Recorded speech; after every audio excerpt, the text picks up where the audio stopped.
네, 안녕하십니까. 김광수 소장입니다.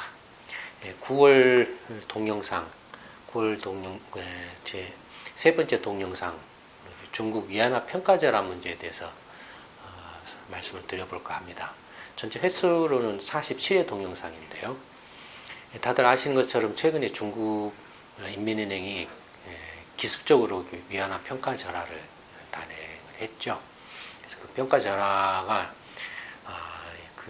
일어난 후에 또 중국 주가가 급락하고 그와 또 맞물려서 세계 증시 주가들이 동반급락하는 상황이 벌어졌죠.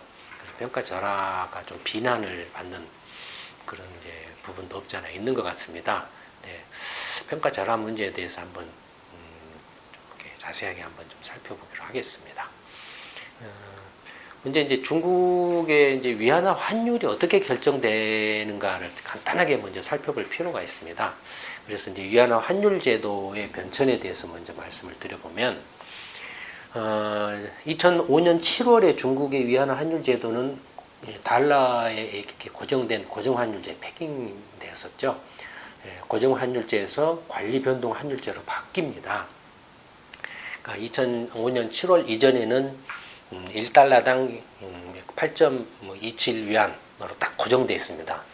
달러가 움직여도 위안도 그 달러에 똑같이 따라서 움직이면서 딱 고정돼가 패킹됐다고 그러죠. 움직이는 그런 고정환율제도였는데, 그걸 이제 그 시장 환율제도하고 고정 환율제도의 중간 단계가 이제 관리 변동 환율제도라는 게 있습니다. 그러니까 고정 환율제하고 시장 환율제의 중간이니까 약간 고정적인 성격도 있고 시장 환율 변동을 반영하는 부분도 있고 짬뽕이죠. 그래서 그런 관리 변동 환율 제도로 바뀌었는데, 그때 어떻게 이제 그 관리 변동 환율 제도로 바꿨냐면, 이제 통화 바스켓을 구성을 합니다. 위안화에 대해서 이제 달러와 미국 달러와 주요 통화 4개, 미국 달러와 이제 유로화, 일본 엔화, 한국 원화, 그러니까 중국과 이제 교역 비중이 높은 이 4개 경제권을 주요 통화로 하고, 그 다음에 나머지 또 이렇게 추가로 6개 통화를 넣어가지고 전체 10개 통화로 이제 통화 바스켓을 정해가지고 그 10개 통화의 가중평균치를 이제 기준으로 해서 위안화 환율을 딱 이제 정합니다. 그래서 인민은행이 매일 아침에 이제 그 환율, 그 가중평균 환율을 고시를 합니다. 그걸 이제 고시 환율 또는 기준 환율이라고 하죠. 그러니까 그런 식으로 이제 바꿨다라는 거죠. 달러 딱 고정시키는 환율에서 통화 바스켓을 구성해 가지고 이제 그 통화 바스켓에 대한 위안화의 환율을 매일매일 계산해서 인민은행이 이제 고시를 하는 그런 식으로 바뀌었다라는 겁니다. 근데 그 역시 그 통화 바스켓이라고 해도 가장 달러의 비중이 크죠. 달러의 비중이 크고 그래서 이제 거의 뭐 달러하고 그 관계 속에서 이제 위안화 환율이 결정됐다라고 이렇게 봐도 이렇게 과언이 아닌데, 어쨌든 그런 관리 통화 제도로 바꾸면서 이제 통화 바스켓을 구성해서 위안화의 기준 환율 내지 고시 환율을 결정한다라는 식으로 됐다 이겁니다. 그다음에 이제 그 통화 바스켓에 대해서 이제 그 위안화의 그 기준 환율을 매일매일 이렇게 정해서 발표하지만, 거기에 추가로 환율 변동폭, 하루하루의 환율 변동폭도 제한을 했습니다. 처음에는 이제 하루 변동폭을 기준 환율을 고시 환율을 기준으로 해서 상하 0.3% 이내로 딱 제한. 그 이상 넘어가면은 그 환율을 딱 그 이상 거래를 못하도록 환율을 딱 고정시켰다라는 거죠. 그래서 이제 처음에는 그 상하 0.5%, 그다음에 2007년에는 그걸 0.5%로 조금 더 늘렸고, 조금씩 시장의 그 실세를 조금씩 비중을 늘리는 쪽으로 오고 있다라는 거죠. 그다음에 2012년에는 그걸 1%로 이렇게 확대하고, 2014년에는 2%로 이렇게 확대를 해왔죠. 점점 시장 그 힘을 중시하는 쪽으로 이제 시장에 의해서 환율이 결정되는 식으로 이렇게 바꾸어 이렇게 오는 형태를 취했다라는 겁니다. 근데 그렇게 바꿨지만, 제도는 바꿨지만 실제는 어떻게 했느냐라고 하면은, 실제는 시장의 실세 환율을 이렇게 인민은행이 이렇게 통화 바스켓 해가지고 각 통화별로 시장의 수급에 의해서 결정되는 그런 환율로서 결정을 하는 거 아니고, 그냥 인민은행 마음대로 실제는 인민은행이 뭐 이렇게 고정시키고 싶으면 고정시키고 시키면 뭐 그냥 좀 직설적으로 말하면 뭐 그런 식으로 지 마음대로 결정을 했다라는 거죠. 시장의 실수 환율을 무시하고 일방적으로 인민은행이 지 마음대로 결정을 해왔다라는 겁니다. 어쨌든 뭐 그런 식으로 실제는 해왔는데 위안화 이렇게 환율 제도를 이렇게 고정 환율에서 이제 변동 환율 관리 변동 환율제로 바꾸고 난 후에 위안화 환율이 어떻게 변했느냐 하면은 보시는 것처럼 이제 2005년 7월 달에 8.27 위안으로 고정돼 있었던 것이 이제 바뀌면서 점점 위안화가 어떻게 됩니까? 강세를 보이죠. 달러에 대해서 이제 뭐 2009년 그 글로벌 금융위기 직후에는 6.8위안 정도까지 이렇게 주르륵 떨어지고 그 다음에 또 조금 멈췄다가 다시 이렇게 쭉 떨어졌다가 지금 멈추고 있는 이런 모습이죠. 그래서 현재는 6.12위안 정도에서 왔다리 갔다리 하고 있죠. 그렇죠. 실제 뭐 달러 환율이나 다른 통화 환율 같은 경우는 굉장히 변동이 큰데 봐보시면 이렇게 유로 환율, 그다음에 엔화 같은 것도 굉장히 이게 왔다 갔다 하고 있지 않습니까? 다른 통화에 비하면 위안화는 지금 뭐 이렇게 계속 강세를 보여왔죠. 전체적으로 보면은 이제 그 위안화 환율이 미국 달러에 대해서 25% 가량, 그러니까 8.27 위안이 지금 6.12 위안 왔다 갔다. 최근에는 이제 평가 절하해가지고 6.4 위안 정도 돼 있죠. 근데 어쨌든 그 인민은행의 평가 절하를 하기 직전까지는 한 25% 가량 위안화가 강세를 보여서 평가 절상이 계속 되어 왔죠. 그 하기 전에는 절상이 되어 왔다라는 겁니다.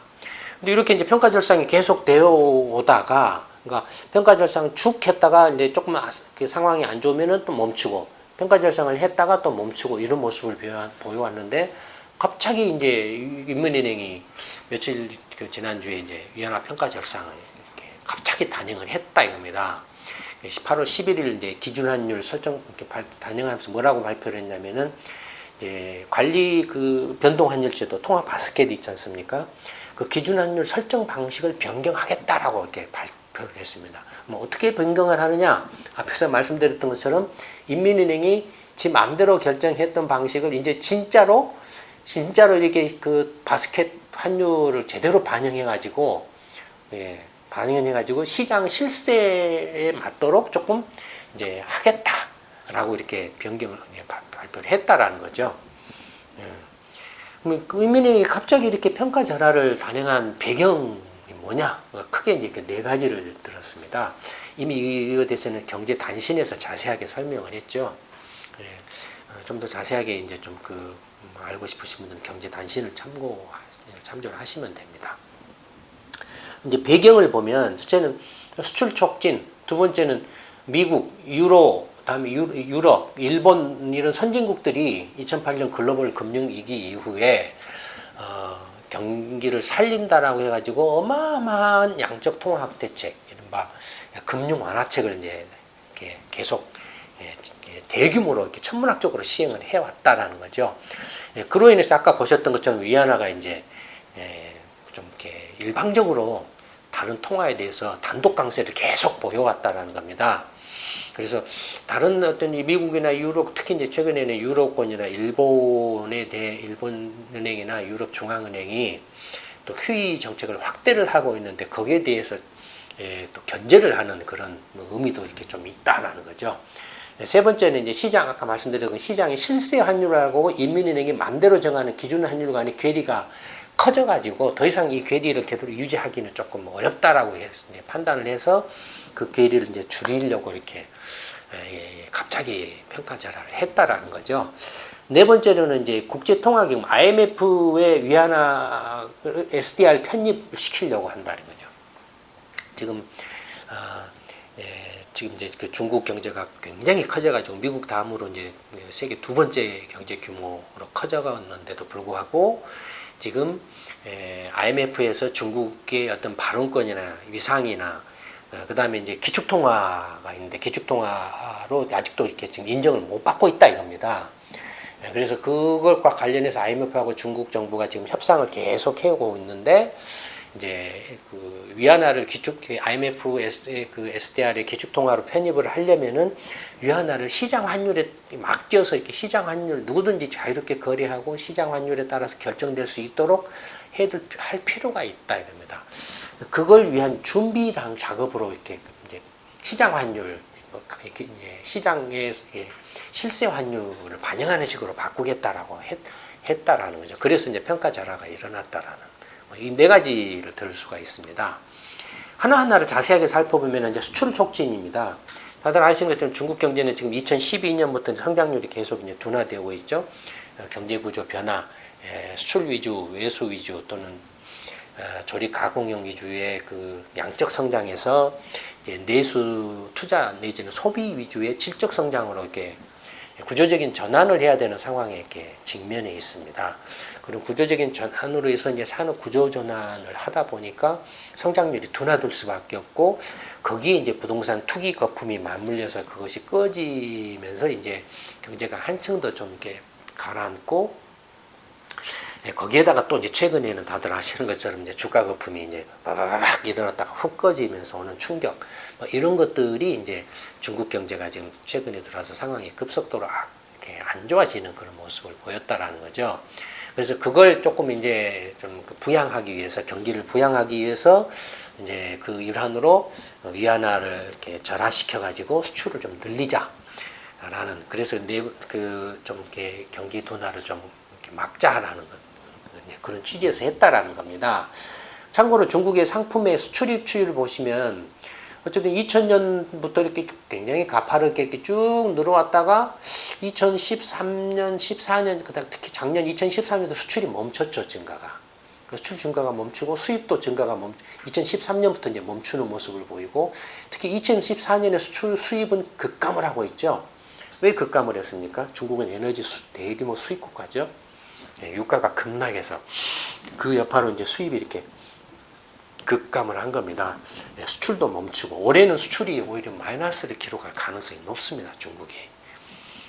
그러니까 수출로 성장을 해왔는데 수출이 이제 멈추고 또 마이너스로 이렇게 되면 수출이 줄어들어 버리면 중국 경제가 이렇게 타격을 받겠죠. 그래서 그걸 조금 이렇게 막기 위해서 이제 위안화 환율을 조금 이렇게 약세 유도를 해가지고 수출을 좀 늘려보려고 한다 이겁니다. 수출은 안 늘어나는데 수입이 이렇게 급감해서 경상수지 흑자는 팍 이렇게 상품수지 흑자는 팍 늘어나고 있죠. 전에는 이제 한참 그 상품수지 흑자가 많이 났을 때는 한 3천억 달러 났다가 금융위기 이후에 2천억 달러로 줄었다가 지금은 얼마입니까? 뭐 8천억 달러. 그러니까 경상수지가 삐끗하면 1조 달러, 2조 달러면 한국 GDP 규에 거의 필적할 정도죠. 어마어마하죠. 그러니까 흑자는 많이 났지만은 지금 이렇게 수출이나 이런 것들이 멈춰가지고 지금 이제 미국, 중국 경제가 안 좋기 때문에 이걸 촉진하기 위해서 한다 이겁니다. 참고로 이제 그 중국이 이제 교역이 미국하고 그 교역이 첫 번째, 두 번째를 다투는데요. 유럽, 미국 이 양대 경제권하고의 교역 비중이 가장 크죠. 미국하고의 교역을 보면은 보시는 것처럼 미국하고의 수출을 보면은 2011년, 12년 이면부터 미국 수출이 이렇게 멈추고 있습니다. 중국이 멈추고 있어요. 그다음에 2015년에는 마이너스 줄어들 걸로 이렇게 예상이 되고 있습니다. 죄송합니다. 이게 미국이 상품 수출하는 겁니다. 이 도표는. 그러니까 미국이 중국이나 한국이나 일본, 유럽 이런 다른 나라로 상품을 수출하는 겁니다. 그래서 미국의 상품 수출이 이렇게 멈추고 있죠. 그다음에 올해는 오히려 그 줄어들 걸로 예상이 되고 있고 반면에 미국이 중국에 대해서 수출하는 것은 전체 수출액에 비해서 굉장히 미미하죠. 미미합니다. 반면에 미국이 다른 나라로부터 상품을 수입하는 것도 역시 2011년, 12년부터 멈추고 있는데 멈추는 가장 큰 원인 중에 하나가 뭐냐면 뭘 것 같습니까? 원유 수입 감소죠. 미국의 셰일 가스 혁명이 일어나서 생산량이 급증해가지고 원유 수입이 계속 가파르게 줄어들면서 이게 수출은 이제 뭐 다른 요인입니다만은 수입은 그것 때문에 막 이렇게 줄어들고 있죠. 반면에 중국으로부터 수입은 계속 꾸준히 이렇게 늘어나고 있습니다. 상품 수지를 보면은 전체 상품 수지 이게 적자입니다 지금. 적자인데 1조 달러인데 뭐 2천억 달러, 마이너스 4천억, 마이너스 6천, 마이너스 8천, 1조 달러 이렇게 되는데 보시면은 전체 상품 수출 적자는 지금 미국이 올해는 대략 한 7,500억 달러 정도 날 걸로 예상했는데 그 중에 거의 한 4천억 달러가 중국입니다. 그러니까 절반 가량이 중국한테서 나는 적자예요. 예.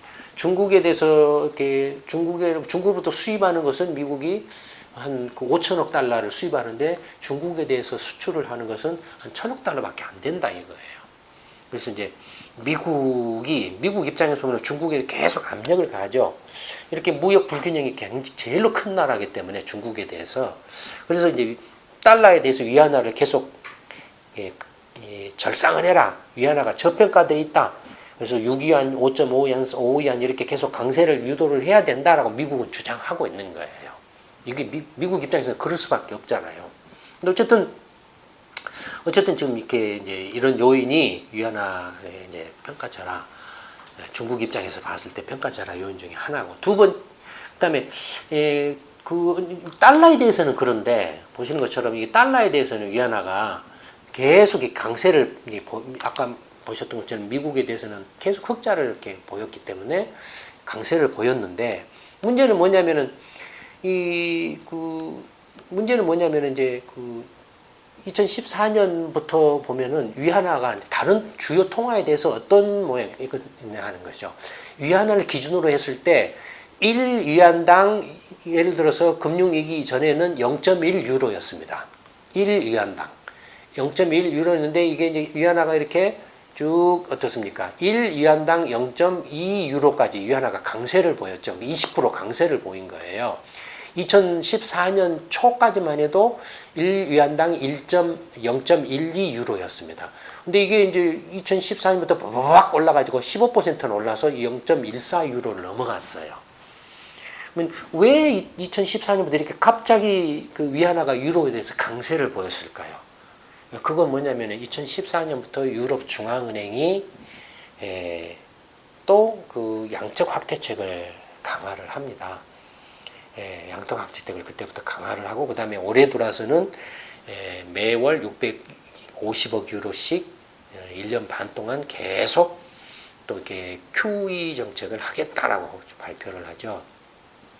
그 여파로 이렇게 유로화가 위안화에 대해서 이렇게 약세를 보이고 유로화가 달러당 2014년 초까지만 해도 달러당 그러니까 유로당 1.35달러, 뭐 1.3달러 이 정도 했었죠. 근데 이렇게 유럽 중앙은행의 양적 확대책을 확대하면서 그것이 쭉 떨어져 가지고 지금은 1.11달러, 1유로당 또는 1.7달러, 8달러까지 떨어졌죠. 지금 최근에는 거기까지 떨어졌었죠.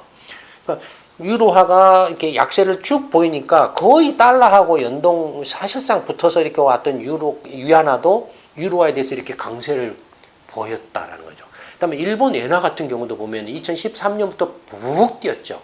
그 50% 뛰었어요. 위안화가 엔화에 대해서 50%가량 강세를 보였습니다.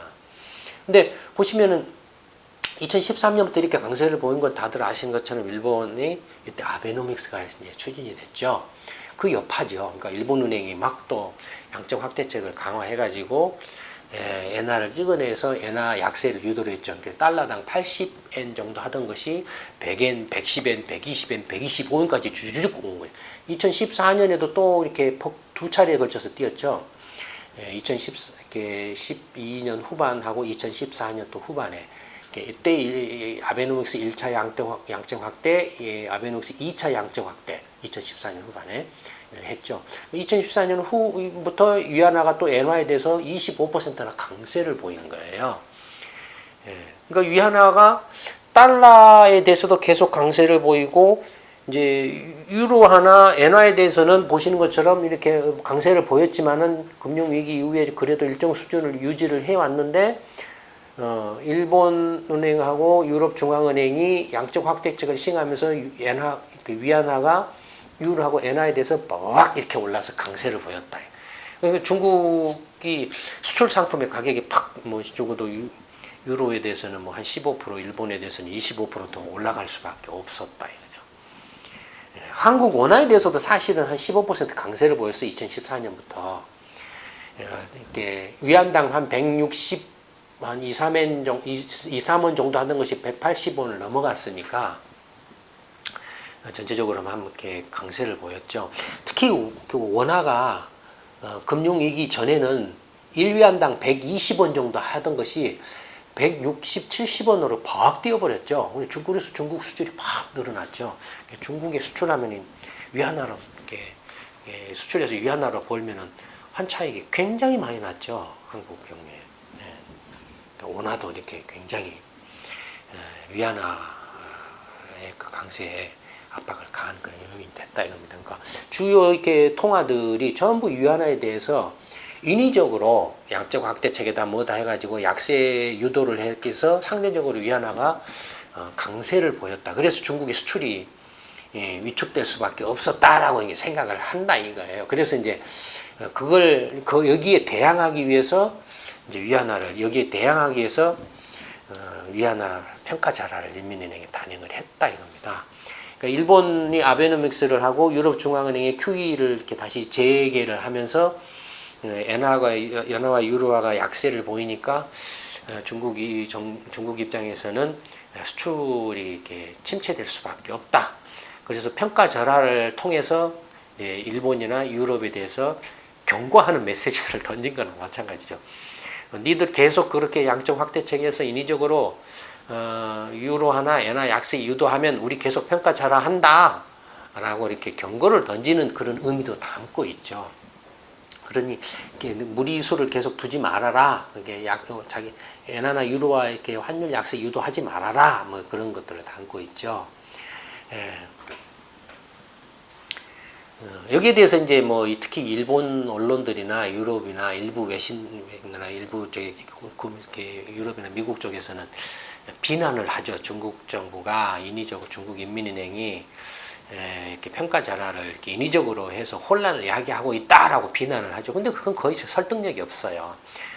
실제로 그 중국 인민은행이 위안화 평가 절하 해가지고 뭐 그로 인해서 크게 직접적으로 혼란이 야기된 것은 없었죠, 사실. 그 후에 주가가 급락한 것은 사실 위안화 평가 절하한 후에 그것이 이제 한 2, 3일 정도 이제 진정된 후에 일어난 거니까.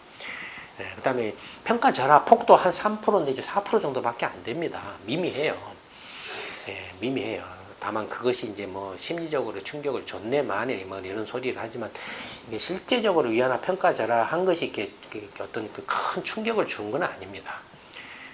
오히려 중국 인민은행이 평가 절하를 직접적으로 한 것은 좀 거칠죠. 방법이 거칠긴 하지만 아까 보신 것처럼 일본 은행이 양쪽 확대체 가지고 엔화를 갖다가 50%나 이렇게 약세를 뭐 막 이렇게 50%가 뭡니까 지금 50% 정도죠. 약세를 유도한 것만큼 명백하잖아요.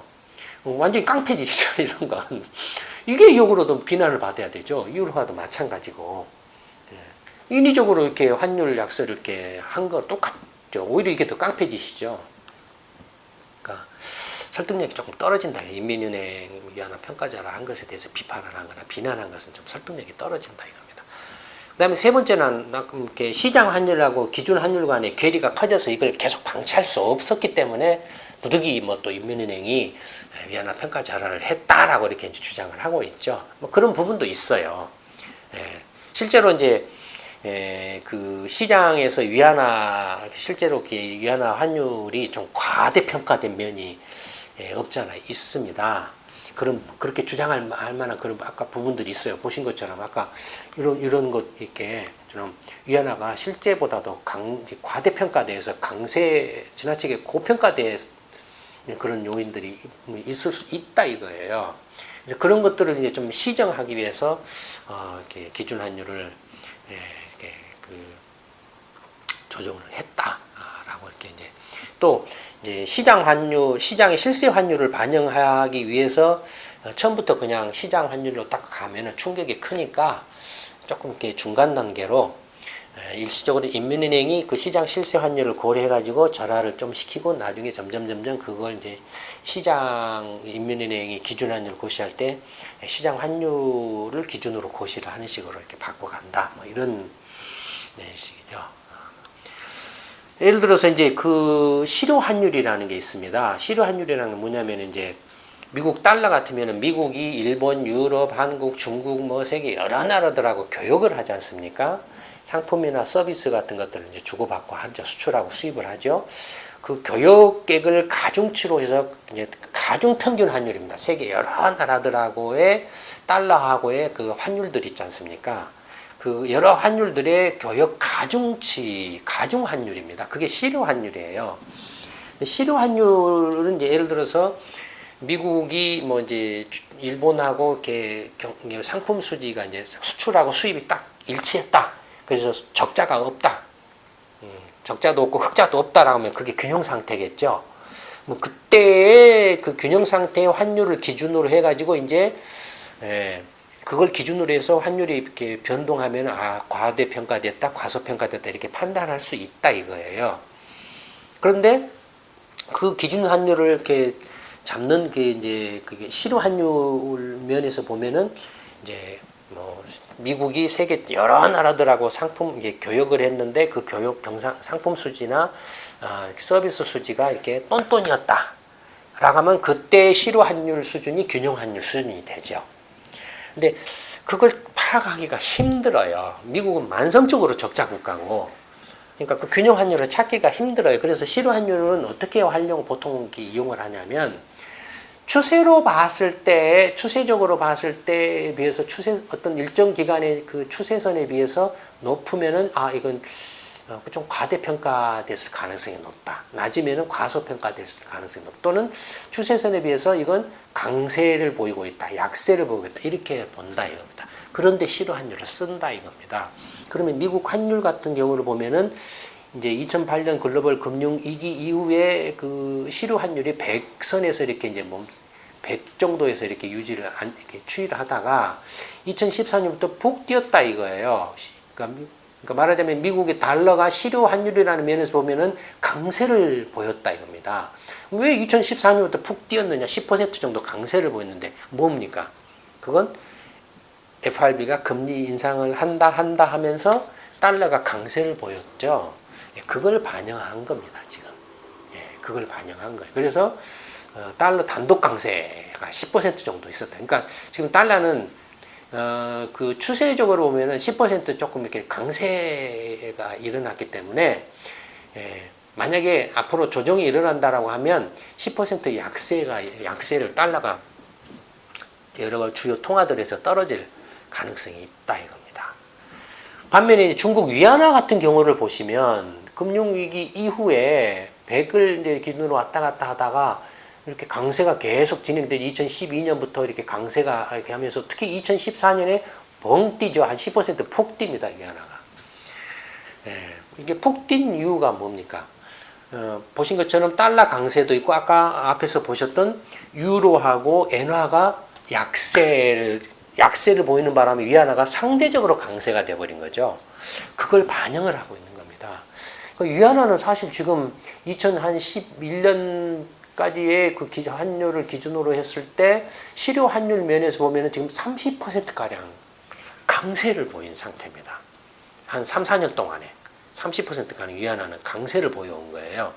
강세를 보이는 이제 원인은 보신 것처럼 달러 강세, 금리 인상에 따르는 달러 강세 영향도 있고, 그다음에 유로화로 보면은 유로화가 2014년부터 팍 떨어졌죠. 10% 약세를 착 보였다 이거예요. 이건 아까 말씀드린 것처럼 유럽 중앙은행이 양적 확대책을 다시 확대를 했기 때문에. 그다음에 일본 엔화는 2013년부터 그냥 푹 떨어져 버렸죠. 푹 떨어졌는데 특히 두 번에 걸쳐 떨어졌는데 2013년과 2014년에 걸쳐서 어떻게 떨어졌죠. 두 차례 걸쳐서 양적 확대책을 일본은행이 했기 때문에. 그래서 이런 것들이 이렇게 상대적으로 이렇게 달러, 유로, 달러 강세, 그다음에 달러에다가 이렇게 거의 그 아까 통화 바스켓에 의해서 이렇게 한다라고 하지만 거의 위안화를 달러에다가 연계시켜 왔지 않습니까? 앞부분에서 보셨던 것처럼 6.1 위안에서 거의 1위안, 2위안에서 거의 멈춰 있었잖아요. 그러니까 달러가 강세가 되면 위안화도 자동적으로 거기 끌려서 올라갈 수밖에 없고, 유로하고 엔화가 약세가 되면 상대적으로 위안화가 강세가 될 수밖에 없고, 그러니까 이렇게 됐다 이겁니다. 강세를 보였다. 그래서 IMF가 이제 이 정도면은 중국 위안화는 실효 환율 관점에서 보면은 이제 적정하다. 더 이상 강세를 보이면 안 된다. 이건 이제 균형 수준에 가깝다라고 이 말을 하고, 아까 앞에서 보셨던 것처럼 무역 적자를 굉장히 많이 내고 있는 미국 입장에서 보면은 아직도 위안화는 저평가되어 있다라고 주장할 수밖에 없죠. 예. 근데 또 중국 입장에서 보면은 이거 뭐야 이게? 내가 달러는 미국에 대해서 내가 이해는 할 수 있어. 우리가 흑자를 많이 내니까. 유로하고 엔화는 물론 이렇게 유로하고 엔화 일본에 대해서도 흑자를 내고는 있지만 그래도 유로하고 엔화에 대해서는 너무 한다 이거예요 이게. 우리가 이렇게 유로하고 엔화에 대해서까지도 이걸 다 뒤집어 써야 되느냐라고 이렇게 이야기할 수 있다 이거예요. 그다음에 이제 네 번째로는 이제 위안화가 중국 정부가 이제 위안화의 국제화 말하는 세계 기축통화로 만들려고 하고 있잖아요. 그런데 위안화를 그렇게 기축통화로 만들려면은 반드시 IMF의 SDR 특별인증권이라고 하죠. SDR에 그 통화 바스켓에 이제 편입을 시켜야 됩니다. 지금 SDR의 통화 바스켓은 4개 통화로 돼 있어요. 미국 달러, 유로화, 영국 파운드와 일본 엔화.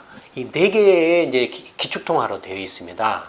근데 이 IMF가 이 SDR 통화 바스켓의 기축통화로 정하는 기준이 2가지가 있어요. 하나는 뭐냐면은 무역 규모로 봤을 때 가장 무역 규모가 큰 나라 순으로, 가장 무역 규모가 큰 나라 순으로 이렇게 정한다. 미국, 유럽, 그 다음에 뭐 이렇게 일본, 영국 뭐 이런 정도 순으로 이렇게 정한다 이겁니다. 근데 그런 걸로 치면은 이미 중국은 미국에 버금갈 정도로 무역 규모가 커졌어요. 그러니까 세계 1, 2위 규모에 달합니다. 그러니까 그거로 보면 이제 벌써 지금 위안화는 SDR의 통화 바스켓에 기축통화로 들어가 있어야 돼요. 근데 그 SDR의 그 기축통화에 편입되는 기준이 또 하나가 더 있습니다. 하나 더 있어요. 무역 규모가 커야 된다라는 것 말고 하나 더 있어요. 뭐냐면은 두 번째는 뭐냐면은 그 기축통화는 시장에서 자유롭게 누구라도 자유롭게 거래하고 사고 팔고 아주 통용될 수 있어요. 통용성,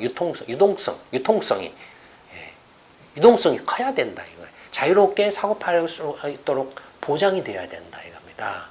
정부가 이렇게 인위적으로 관리하거나 개입하거나 통제하면 안 된다 이거예요. 거기에 걸려 있습니다. 지금 위안화가 SDR 통화 바스켓에서 지금 편입이 안 되고 있는 이 원인이 뭐냐면 바로 거기에 걸려 있어요. 위안화가 아직 중국 정부나 이 중국 인민은행의 강력한 통제하에서 누구라도 쉽게 사고 팔고 할 수 없다 이거예요. 그다음에 아까 보신 것처럼 하루 환율 변동폭을 2% 상하 기준 환율 기준으로 해서 2%로 지금 규제하고 있잖아요. 그러니까 거기에 걸려 있어요. 지금 현재 SDR 통화 바스켓에는 미 달러화가 비중이 45%, 그러니까 거의 절반을 차지하고 있죠. 유로화가 29%, 일본 엔화가 15%, 파운드화가 11% 이렇게 돼 있죠. 위안화가 이렇게 하여튼 어쨌든 무시를 할 수가 없어요. 위안화 중국의 교역 규모가 압도적으로 크기 때문에 무시는 할 수 없어요. 이렇게 포함을 해야 돼. 그래서 계속 이제 그 IMF하고 중국 정부 간의 위안화의 그 기축통화 편입을 위해서 협상을 2010년부터 계속 해오고 있습니다. 계속 협상을 해오고 있는데 올 연말까지 이제 1차적으로 결론을 위안화를 SDR 통화 바스켓 기축통화에 넣을 거냐 말 거냐를 일단 한번 올 연말까지 결론을 내는 걸로 올 연말까지 서로 협상을 해보는 걸로.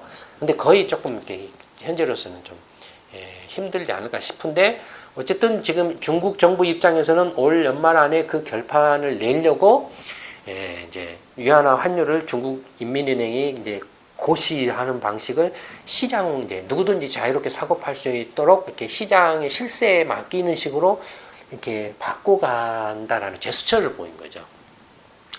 SDR에 편입시키기 위해서.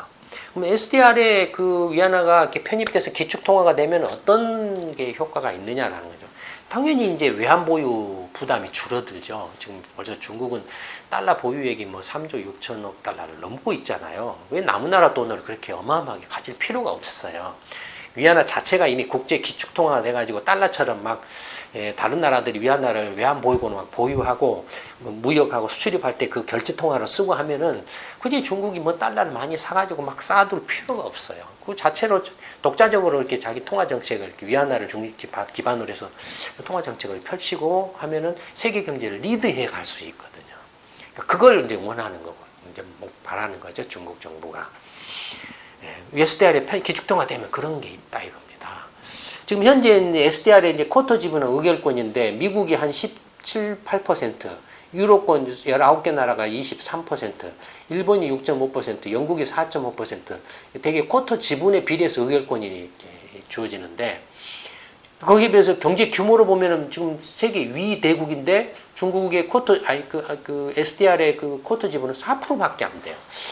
영국의 5배, 일본의 한 2배 이상 경제 규모를 갖고 있는데도 쿼터 지분은 일본이나 영국보다 훨씬 적다 이겁니다. 한국은 1.4% 정도 되죠.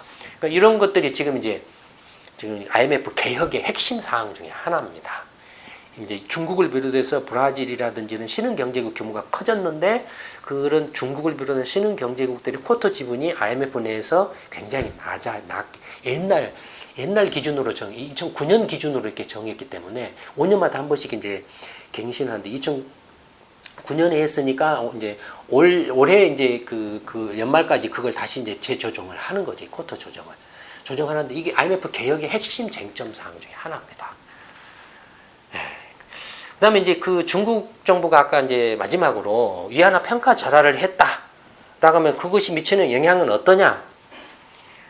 영향은 별 볼 일 없습니다. 대세에 영향을 미치지 그다지 뭐 영향을 미치는 건 아니에요. 뭐 3, 4% 이렇게 조정을 한 건데 다만 이게 이제 정말로 중국 정부가 말한 것처럼 시장 실세 환율을 반영하는 식으로 이렇게 하게 되면 당연히 이제 중국 경제의 등락에 따라서 위안화 환율도 강세를 보였다, 약세를 보였다 하겠죠. 그럼 지금 현재 중국 경제가 어떤 상황이냐 이런 굉장히 안 좋죠. 안 좋죠. 만약에 중국인민은행이 시장 실세를 반영해서 위안화 환율을 이렇게 실세에 맡기는 식으로 이렇게 발표를 하게 되면 비록 지금 현재는 위안화 환율이 6.4 위안에서 멈춰 있지만 이게 그 앞에서 보시는 그 불균형 위안화가 지금 현재 2014년 기준에서 10% 강세를 보이고 있죠. 요만큼은 적어도 조정될 가능성을 배제할 수 없다 이거예요. 그러니까 이만큼 위안화 10% 정도는 위안화가 약세를 계속 지속할 가능성이 있다. 만약에 시장 실세를 반영하는 식으로 계속 해간다면 그게 뭐 당장이 될지 아니면 조금 시간을 두고서 이게 진행이 될지는 조금 이렇게 예측하기는 힘들다 이겁니다. 그렇지만 어쨌든 10% 약세를 보인다라고 하면은 근데 6위안에서 0.6 위안 정도 올라가니까 지금 6.4죠. 그러니까 6.6, 6.7까지도 갈 수 있다 이겁니다.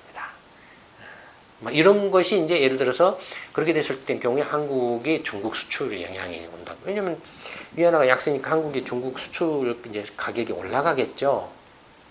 중국 내 시장에서 가격 경쟁력이 또는 떨어지겠죠. 뭐 그런 영향들이 있을 수 있다 이겁니다. 그러나 중국의 위안화 그러니까 상대적이에요. 환율은 다른 나라 통화들하고의 상대적이에요. 그러니까 결국에는 환율을 이렇게 조작을 해서 또는 환율 약세나 강세를 유도해서 뭘 하려고 하는 것은 제로섬 게임에 불과합니다. 왜냐면 뭐 유로나 일본 정부가 이렇게 엔화나 유로화를 약세하려고 하면 중국이나 한국이나 다른 나라들 가만히 보고만 있겠습니까? 가만히 안 있어요. 그에 대한 대응 조치를 하죠. 결국에는 또 다시 원점으로 돌아와요. 제로섬 게임이에요. 그런 겁니다. 9월 세 번째 동영상 위안화 평가 절하와 영향에 대해서는 이걸로 마치도록 하겠습니다. 감사합니다.